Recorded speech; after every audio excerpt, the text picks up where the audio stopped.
Today our topic is about types of enzyme inhibitors. सबसे पहले तो हम इसे डिफाइन करेंगे कि what is it. Enzymes inhibitors are substances that decrease or stop the activity of enzymes by interfering with enzyme substrate interaction. It means कि एक ऐसी चीज़ जो कि इतनी एबिलिटी रखती है कि वो एंजाइम्स की एक्टिविटी को डिक्रीज़ करे या फिर स्टॉप कर दे, और किस तरीके से व्हेन एंजाइम्स और substrate are going to be joint with each other, तो वो उनकी एक्टिविटी को उनके साथ अपनी एडजस्टमेंट के साथ मुमकिन बनाएगी और इस तरीके से उनकी एक्टिविटी को ब्लॉक कर देगी. अब यहाँ पे they play important roles in regulating metabolic pathway, medicine, toxicity. Enzymes and inhibitors are broadly classified into main types. अगर हम इसकी टाइप्स देखें तो हमारे पास दो आ जाती हैं. नंबर 1 हमारे पास है reversible type and number 2 we have irreversible type. और ये एक्टिविटी किस तरीके से स्टॉप होगी, किसी ना किसी तरह सब्सटेंस जो होंगी, इनहिबिटर्स जो होंगी, दो substance which are used as inhibitor, इस एक्टिव साइट्स के साथ ज्वाइन कर लेंगी. लेकिन इसके नंबर ऑफ पैटर्न्स हैं जो कि हम अब इस लेक्चर में डिस्कस करेंगे. अब यहाँ पे मैंने आपको बताया कि हमारे पास दो हैं मेन इसकी classification, reversible inhibitors, enzymes inhibitors and irreversible enzymes inhibitors. Reversible from the term we can जज. साइंस में मैं हमेशा आपको कहती हूँ कि अगर मीनिंग को हम देख ले तो उससे ही हमें काफ़ी कॉन्सेप्ट क्लियर हो जाता है. These inhibitors bind temporarily to the enzymes. Their effects can be reversed when the inhibitor is removed. They are further divided into number of categories. अब यहाँ पे हमारे पास ऐसे इनहिबिटर्स आ जाते हैं जो कि एक्टिव साइट्स के साथ ज्वाइंट होंगे, लेकिन टेम्परली इनकी ज्वाइनमेंट होगी, एडजस्टमेंट होगी, उसके बाद उनका इफेक्ट रिवर्स्ड हो जाता है, ख़त्म हो जाता है. इट मीन्स कि enzymes can be used again या फंक्शनल कंडीशन में दोबारा आ जाएंगे जब उन्हें हम रिवर्स कर लेंगे या रिमूव कर लेंगे. अब यहाँ पे इसकी क्लासिफिकेशन देखें तो यहाँ पे हमारे पास नंबर ऑफ़ क्लासिफिकेशन, जिसमें सबसे पहले हमारे पास आ जाती है कॉम्पिटिटिव, उसके बाद है नॉन कॉम्पिटिटिव और उसके बाद है uncompetitive. All of this are classification of the reversible. अब यहाँ पे सबसे पहले हम डिस्कस करेंगे कॉम्पिटिटिव इनहिबिशंस को. कॉम्पिटिटिव इनहिबिशंस क्या है? दिस इनहिबिशंस और this inhibitors resemble the substrate and compete with it for binding at the enzymes active site. जैसे अभी मैंने आपको बताया था कि ये क्या करेंगे कि बजाय ये कि सबस्ट्रेट एक्टिव साइट से एडजस्ट हो, ज्वाइन हो, मिले उसके साथ, ये अपनी रिप्लेसमेंट कर लेंगे, अपने आप को उस जगह पे ज्वाइन कर लेंगे. And they will have to compete with the substance के साथ जिस पे एंजाइम्स ने स्पेसिफिक सब्सटेंस जिसके ऊपर एंजाइम्स ने अटैक करना था by joining it to its body. लेकिन यहाँ पे क्या हुआ कि इनहिबिटर्स ने कम्पीट करके उसकी एक्टिव साइट को पहले ऑक्यूपाई कर लिया और इस तरीके से उसकी एक्टिविटी को मुतासिर किया. Inhibitor binds to active site instead of substance. यहाँ पे आप देख सकते हैं कि यहाँ पे बजाय ये कि सब्सटेंस यहाँ पे ज्वाइन करते, इनहिबिटर्स ने ये ज्वाइन कर लिया. That is the reason. दूसरा हमारे पास ये प्रिवेंट एंजाइम सबस्ट्रेट कॉम्प्लेक्स. इस तरीके से जो एंजाइम सबस्ट्रेट कॉम्प्लेक्स बनना था by the joining of the substrate to the enzyme substrate complex बनने के बजाय यहाँ पे क्या बन गया? Inhibitor enzymes complex. To overcome enzyme substrate complex, ये हमने डिस्कस कर लिया. Substrate concentration should be increased. इस इनहिबिटर्स को ओवरकम करने के लिए ज़रूरी क्या होता है कि हम सब्सटेंस की मिक़दार बढ़ा दें. When they are more in numbers, when they are more in concentration, then automatically their effect can be more as compare to the inhibitors. अब यहाँ पे हम देखें, यहाँ पे हम असूली तौर पे बनना क्या चाहिए था? Enzymes plus substrate, enzyme substrate complex. देखिए यहाँ पे इन प्लेस ऑफ सब्सटेंस की जगह इनहिबिटर्स ने ले ली और यहाँ पे ER बन गया. That is the competitive inhibitors. अब यहाँ पे इसके कैरेक्टरिस्टिक्स देखें. Active site is blocked. यहाँ पे एक्टिव साइट थी एंजाइम्स की, वो ब्लॉक कर दी. किसने ब्लॉक कर दी? इनहिबिटर्स ने ब्लॉक कर दी. No product formation when inhibitors is bound. अब जब यहाँ पे इनहिबिटर्स बाउंड हो गया, so it means no product formation can be done. अब हमें जो न्यू प्रोडक्ट नज़र आएगी वो प्रोडक्ट नहीं होगी, बल्कि वो उसकी एक्टिविटी को ब्लॉक कर दिया गया था active site of the enzymes. Effect can be reversed by increasing substance concentration. और इसके इफेक्ट को, इनहिबिटर के इफेक्ट को हम कम से कम कर सकते हैं. किस तरीके से कम कर सकते हैं? ताकि हम जब हम सब्सटेंस की मिकदार बढ़ा दें, इट मीन्स Km इंक्रीज्ड, और Km क्या है, माइकलिस कांस्टेंट। इसकी डिटेल हम साथ ही पढ़ेंगे, और उसके साथ maximum velocity remains unchanged, velocity maximum velocity unchanged रहेगी, जबकि इसकी Km जो होगा मिकैलियस कांस्टेंट जो होगा वो इंक्रीज़ हो जाएगी। अब Km क्या है, Km is a substrate concentration, ये असल में सबस्ट्रेट कंसनट्रेशन है at which reaction velocity is half of the maximum velocity. जो मैक्सिमम वेलोसिटी है रिएक्शन की, उसकी निस्बत वो सबस्ट्रेट की इतनी कंसनट्रेशन कर दें आप कि रिएक्शन की जो वेलोसिटी मैक्सिमम है उसकी निस्बत वो हाफ रह जाए, तो इसे हम कहते हैं Km tells us enzymes efficiency for substrate, low Km high efficiency और हाई Km लो एफिनिटी, ये दोनों चीज़ें होंगी। If enzymes reach at low substrate, high affinity will be cost, और एंजाइम्स बाइंड सब्सटेंस ईजली, इस तरीके से ये सारा प्रोसेस होगा। अब इसके बाद हम आ जाते हैं मैक्सिमम वेलोसिटी पे, क्योंकि ये इनहिबिटर्स की स्टडी के लिए ये दोनों टर्म्स का हमें जानना ज़रूरी है।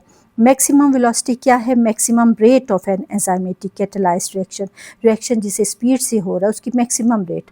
When the enzyme is fully saturated with substrate at this point, all active sites of enzyme molecules are occupied, it means कि सबसे busy phase जो होता है उसे हम कहते हैं maximum velocity, जिसमें all substance molecules are bind to the active sites of the enzymes, enzymes की तमाम active sites busy होंगी, तमाम active sites पे enzyme की active site पे substance जो होंगी वो bind होंगी। तो ये हमारे पास इसकी डिटेल आ गई। नाउ आई थिंक ये दोनों टर्म्स आपको क्लियर हो गई कि Km क्या है, मैक्सिमम वेलोसिटी की निस्बत रिएक्शन की जो मैक्सिमम वेलोसिटी है, सब्सटेंस की मिकदार आप इतनी कर दें कि वो हाफ, वो वेलोसिटी जो हो वो हाफ रह जाए या रिएक्शन रेट हाफ रह जाए, उसे हम कहते हैं Km। और मैक्सिमम वेलोसिटी क्या है, maximum velocity rate of maximum enzymatic catalysed reaction, कि जिस स्पीड से, कितनी स्पीड से रिएक्शन अपनी पीक पे हो सकता है। अब इसकी एग्जांपल्स अगर हम देखें तो हमारे पास एग्जांपल आ जाती हैं मेलोनेट इनहिबिटर्स की। Malonate inhibits succinate dehydrogenase. इसी तरीके से सल्फोनेमाइड्स इनहिबिट्स बैक्टीरियल एंजाइम्स। फिर इसके बाद हमारे पास सेकंड आ जाता है non competitive inhibitors, it is also reversible की टाइप है। इस पर हम देखते हैं इसकी डेफिनेशन को। Non competitive inhibitor binds to enzymes at a site other than active site.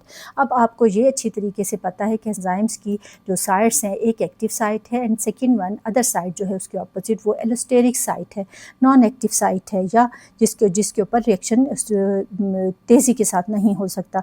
अब इसका मैकेनिज़्म अगर देखें, in which way it will work, कि inhibitors can bind to enzyme whether substance is present और नॉट। उससे इसे matter ही नहीं होता, एंजाइम्स वहाँ पे इनहिबिटर्स अपने आप को अटैच कर लेगा जहाँ पे इट डजंट मैटर कि सबस्ट्रेट किस जगह पे अटैच है, मौजूद है या नहीं है। Active site becomes less effective, और इस तरीके से जब ऑपोजिट साइड पे, एलोस्टेरिक साइट पे यहाँ पे इनहिबिटर्स अटैच हो जाएगा, ऑल दो active site is empty for the substance adjustment, हत्ता कि एक्टिव साइट आज़ाद है, खाली है, अनऑक्यूपाइड है और यहाँ पे आराम से एडजस्ट हो सकती है सब्सटेंस, लेकिन उसके बावजूद उसकी एफिशिएंसी जो होगी वो मुतासिर होगी। रिएक्शन में हमारे पास क्या आ जाता है, एंजाइम्स प्लस सबस्ट्रेट, प्रोडक्ट बन जाएगा enzyme substrate, enzymes plus inhibitors, और एंजाइम इनहिबिटर कॉम्प्लेक्स होगा at the opposite side, allosteric site. लेकिन इसमें हमारे पास एंजाइम सबस्ट्रेट इनहिबिटर्स भी अटैच हो गया, दैट इज़ एंजाइम सबस्ट्रेट की एक्टिविटी जो होगी वो ये इसका एक्टिव साइट इनएक्टिव साइट हो जाएगा या फिर लेस हो जाएगी। All this possibilities. अब यहाँ पे active site not directly blocked, देखिए आप, एक्टिव साइट ब्लॉक नहीं है, एंजाइम्स बिकम्स इनएक्टिव। क्यों इनएक्टिव हो गए, increasing substrate does not overcome inhibitors. जितनी हम सबस्ट्रेट बढ़ाते जाए, इनहिबिटर्स इज ऑलरेडी प्रेजेंट, वो अपना काम करेगा। Km रिमेन्स सेम, लेकिन मैक्सिमम वेलोसिटी जो होगी वो डिक्रीजेस हो जाएगी। अब आपको Km का भी, मिकैलियस कांस्टेंट का भी पता है कि ये क्या है, और मैक्सिमम वेलोसिटी का भी पता है ये क्या है। एग्जांपल्स में हम देखें तो हमारे पास एग्जांपल्स में नॉन कम्पिटिटिव में आ जाते हैं साइनाइड इनहिबिट्स साइटोक्रोम ऑक्सीडेज को। इसी तरीके से हमारे पास heavy metals inhibits many enzymes. उसके बाद थर्ड कैटेगरी हमारे पास आ जाती है अनकम्पिटिटिव इनहिबिटर्स। अब देखते हैं अनकम्पिटिटिव इनहिबिटर्स क्या है। यहाँ पे हमने देखा एक्टिव साइट को ब्लॉक किया इनहिबिटर्स ने, सेकंड में अपोजिट टू द एलोस्टोरिक साइट को, ऑल दो एक्टिव साइट इज फ्री लेकिन उसकी एफिशिएंसी जो थी वो मुतासिर हुई थी। अब अनकम्पिटिटिव में situation is quite different. Inhibitor binds only to enzyme substrate complex not free enzymes. Enzyme substrate complex के साथ वो उसे एडजस्ट कर लेगा। Inhibitor binds after substrate binds, ये सब पहले सबस्ट्रेट अटैच हो जाएगी, उसके बाद जो होगा ये उसकी बाइंडिंग के बाद ये अटैच होगा। प्रिवेंट्स प्रोडक्ट फॉर्मेशन, इसमें भी हमारे पास नॉन कम्पिटिटिव एंजाइम्स की तरह प्रोडक्ट की फॉर्मेशन नहीं हो सकेगी और इस तरीके से यहाँ पे प्रोडक्ट की फॉर्मेशन स्लो थी, इनएक्टिव कंडीशन में तक पहुंच गई थी। Product can be not possible to be form, product इसमें भी फॉर्म नहीं हो सकता, प्रोडक्ट इसमें भी फॉर्म नहीं हो सकता, या एक्टिविटी या रिएक्शन रेट बहुत ज़्यादा स्लो हो जाएगा, ना होने के बराबर। यहाँ पे हमारे पास जब सबस्ट्रेट अटैच हो जाएगी उसके बाद फिर इनहिबिटर्स अटैच होगा, रिएक्शन किस सूरत में होगा यहाँ पे आप देख सकते हो, enzymes plus substance, enzyme substrate complex बन गया और उसके बाद फिर इनहिबिटर आके अटैच हो गया। इस तरीके से इसकी एक्टिविटी जो थी वो ब्लॉक हो गई और इसकी नतीजे में प्रोडक्ट की फॉर्मेशन नहीं हुई। यहाँ पे अगर हम देखें नॉन कम्पिटिटिव में अनकम्पिटिटिव में, तो यहाँ पे हमें Km माइखेलियस कांस्टेंट और maximum velocity of the enzymatic reaction दोनों डिक्रीजेस है, ना होने के बराबर। Can not be reverse by increasing substance, ये इन तमाम से इसलिए मुख्तलिफ है क्योंकि both of this can be reversed, लेकिन यहाँ पे रिवर्स होना मुमकिन नहीं है। इसमें एग्जांपल्स अगर हम देखें तो हमारे पास लिथियम है, lithium inhibits some metabolic enzymes. फिर उसके बाद हमारे पास आ जाती है इरिवर्सिबल इनहिबिटर्स। ये three of these types are from reversible inhibitors. Irreversible inhibitors, irreversible from the name we can जज कि इस तरह के इनहिबिटर्स होंगे which binds permanently to the enzymes and destroy its activity. ये तीनों सिचुएशंस नहीं होंगी, वो यहाँ पे परमानेंटली एंजाइम इनहिबिटर्स अटैच हो जाएगा और सबस्ट्रेट की एडजस्टमेंट के बजाय, and it can not be removed, इन तीनों में रिमूव हो सकता था। That is the reason enzymes activity enzymatic reaction can be continue, लेकिन इरिवर्सिबल में whenever it is joined it never ever separate from the enzymes and enzymes activity is completely collapsed, वो completely ख़त्म हो जाएगी। अब यहाँ पे अगर इसके मैकेनिज़्म को हम देखें इरिवर्सिबल की मैकेनिज़्म को, तो हमारे पास आ जाता है form strong covalent bonds with enzymes. Permanently bound होने की वजह ही ये है कि टाइप ऑफ बॉन्ड मुख्तलिफ होता है। टाइप ऑफ बॉन्ड यहाँ पे कोवलेंट है। परमानेंटली इनएक्टिवेटेड एंजाइम्स और एंजाइम्स फ्यूचर में यूज़ नहीं किया जा सकता। कैरेक्टरिस्टिक्स देखें तो इसमें हमारे पास आ जाते हैं परमानेंट इनहिबिशंस है, enzymes must to newly synthesise to restore activity, वो बिल्कुल काम के यूज़ के काबिल नहीं रहा। अगर उस तरह के same type of enzymes is required the new enzymes will be synthesized. Example में हमारे पास penicillin inhibits bacterial enzymes, organophosphates हैं, इसी तरीके से हैवी मेटल्स हैं, और ये तमाम एग्जाम्पल्स हैं हमारे पास इरिवर्सिबल इनहिबिटर्स की। अब अगर हम इन्हें ऑल ऑफ दिस टाइप जो हमने पढ़ी हैं इन्हें हम डिस्कस करना चाहें shortly, then we can competitive fight with substance, substrate के साथ या सब्सटेंस के साथ ये फाइट करेंगे, कंपटीशन होगा which can occupy the active site of the enzyme. Non competitive में चेंजेस एंजाइम शेप्स, एंजाइम्स की शेप चेंज हो जाएगी क्योंकि अपोजिट साइड पे ये ऑक्यूपाई करेंगे। अनकम्पिटिटिव में बाइंड्स आफ्टर द सबस्ट्रेट, पहले सबस्ट्रेट अटैच हो जाएगी, उसके बाद एंजाइम्स को उसके बाद इनहिबिटर को जो जगह मिलेगी वो अब उसके साथ अटैच हो जाएगा। इरिवर्सिबल में परमानेंटली बाइंड्स हो जाते हैं और परमानेंटली बाइंड होने की सूरत में यहाँ पे ये परमानेंटली सबस्ट्रेट के बजाय इनहिबिटर बाइंड्स होंगे एंड नो चेंज भी can be scene. Biological importance अगर हम देखें इनहिबिटर्स की तो हमारे पास क्या आ जाती है, नंबर 1 में regulation of metabolism, extra limited requirement के मुताबिक मेटाबॉलिज्म रन कर सकता है। When inhibitors play their role no mechanism can be seen. Second उनका यूज़ है ड्रग एक्शन एंटीबॉडीज़ में